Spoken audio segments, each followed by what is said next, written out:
Anak yang soleh itu anak yang tahu kalau dia seorang laki-laki nanti, secantik apapun istrinya, selucu apapun anak-anaknya, sebanyak apapun harta yang dia miliki, sehebat apapun dia di mata anak buahnya, demi Allah, orang tua tidak pernah menjadi nomor 2 dalam hidup. Ini banyak orang yang suka salah ini.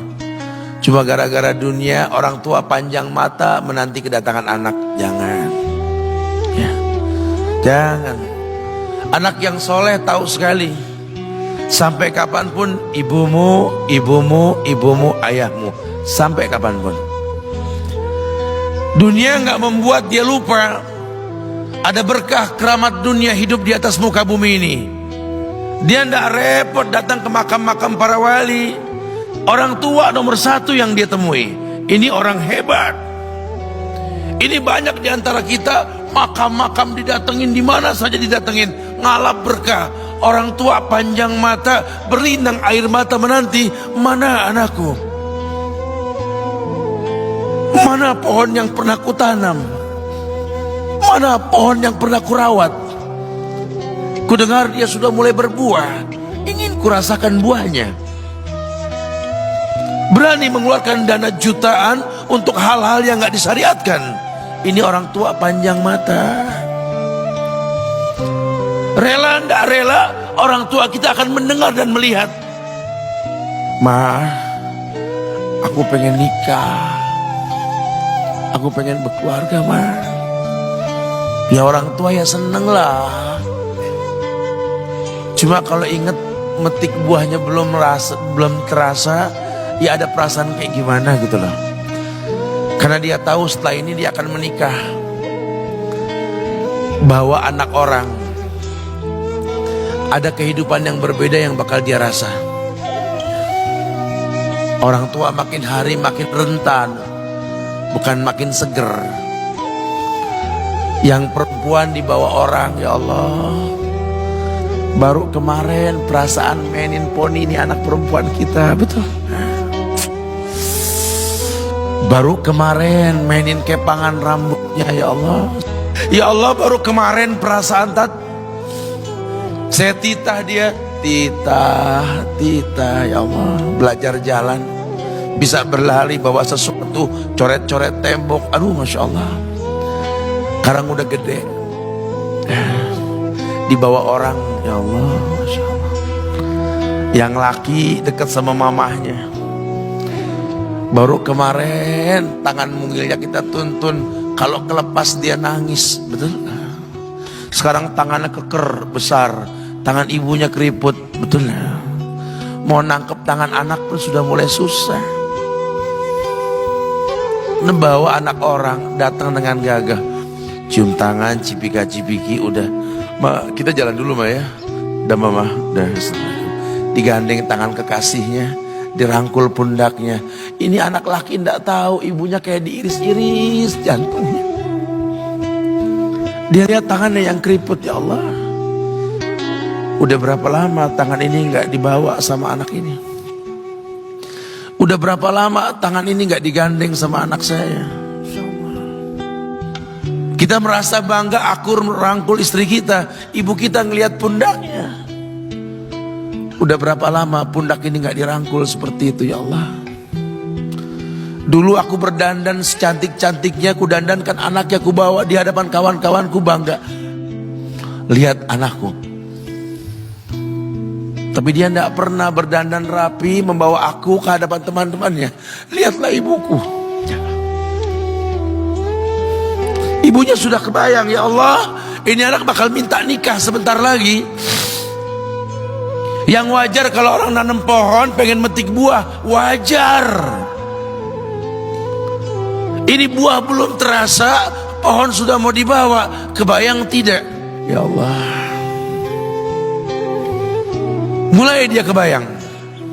Sehingga rasa-rasa seperti ini menjadi tumpukan rasa di hati orang tua kita, yang nanti pada akhirnya dia pun bakal kembali ke hadirat Allah, kita pun bakal kembali ke Allah, betul? Sementara yang namanya kemuliaan datang dengan cara sabab yang benar. Ridallah fi ridal walidain wa sukhtullah fi sukhtil walidain. Ridanya Allah ada di ridho orang tua, murkanya pun sama.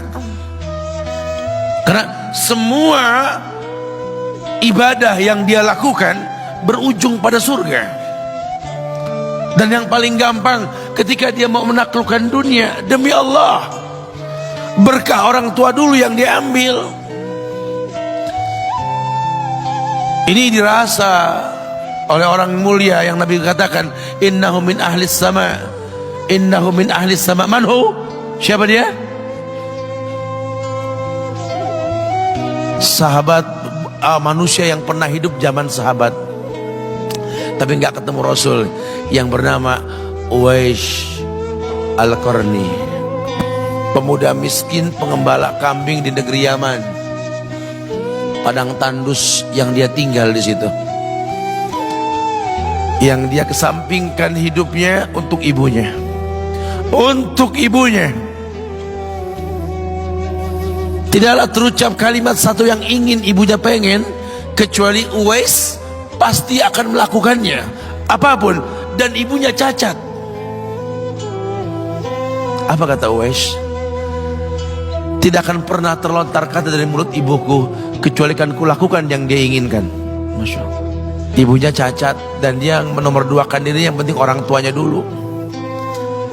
Hingga satu waktu ibunya berkata, wahai Uwais, ibu sudah tua. Andai kematian mendatangi ibu,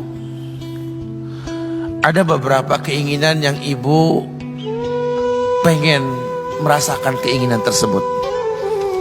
Mungkin enggak ya? Apa bu? Katakan. Ibu pengen haji. Bengong, Uwais, ya Allah bu, ini Yaman, Hadramaut, yang sekarang saja pesawat itu bisa 3 jam menuju Saudi itu, 2 jam lebih lah menuju Saudi. Ini lebih jauh lagi, kebayang berapa ratus kilo, berapa ribu kilo nggak tahu. Ya baiklah ibu, kata Uwais, aku tidak pernah menolak permintaan ibuku, tapi kali ini aku tidak bisa menjawab karena mikir gimana caranya ini. Apalagi dia seorang pemuda yang punya penyakit sopak, ada tanda-tanda putih di bagian badan itu kayak pano besar gitu. Udahlah, terserah gimana nantilah. Yang penting ini nomor 1 dalam hidup ini. Dia beli seekor anak sapi, digendong tiap hari itu sapi sama si Uwais menuju puncak gunung. Turun lagi, gendong ke atas, turun lagi tiap hari. Sampai orang bilang, Uwais gila no. Orang sapi dipiara, dia digendong tiap hari naik gunung yang tinggi. Sampai nggak berasa, dikatakan 8 bulan dia lakukan itu. Sehingga terbentuklah fisiknya yang bagus karena olahraga tiap hari bawa itu sapi. Dan sapi itu makin berat, dalam hikayat dikatakan sampai di atas 100 kilo itu sapi.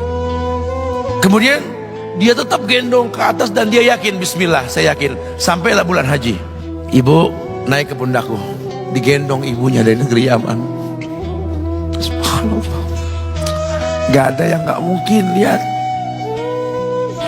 dibawa ibunya ke Mekah, bertawaf di Ka'bah, dunia menyaksikan. Bahkan hikayat mengatakan dia sempat bertanya kepada sahabat Abdullah bin Umar, aku telah menggendong ibuku dari negeri Yaman menuju Makkah, bertawaf di Ka'bah ini. Sudahkah aku membayar jasa ibuku? Apa kata sahabat Abdullah bin Umar? Bahkan satu hentakan napas pun ketika melahirkanmu belum terbayar.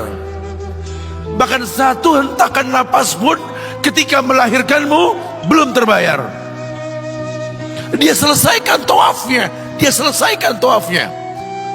Selesai tawaf, dibawa ibunya ke makom Ibrahim untuk sholat 2 rakaat.